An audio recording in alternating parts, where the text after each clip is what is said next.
ভারতের প্রথম গ্লাস ব্রিজে রয়েছি আমি এখন। এই যে দেখতে পাচ্ছেন, এটাই হচ্ছে আমাদের ইন্ডিয়ার ফার্স্ট গ্লাস ব্রিজ। এদিকে আসো।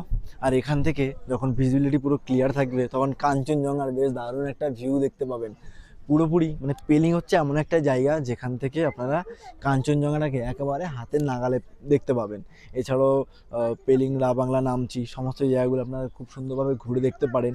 বাট এটা বলবো, এখন যে এই গ্লাস ব্রিজে আছি, এটা হচ্ছে আমাদের ভারতের সর্বপ্রথম গ্লাস ব্রিজ। আরে চায়না দূরে রাখুন, ঠিক আছে, আমাদের ভারতটাকে ভ্রমণ করুন। ভারতে অনেক জায়গা আছে যে সমস্ত জায়গাগুলো হয়তো আপনারও এখনও জানাশোনা নেই, যেমন এই যে গ্লাস ব্রিজ। আমি নিজেই ফার্স্ট টাইম, বাট সত্যি অভিজ্ঞতা বেশ দারুণ। 2019 সালে এটি সকলের জন্য খুলে দেয় এখানকার যে সিএম রয়েছেন, পবন কুমার স্যার।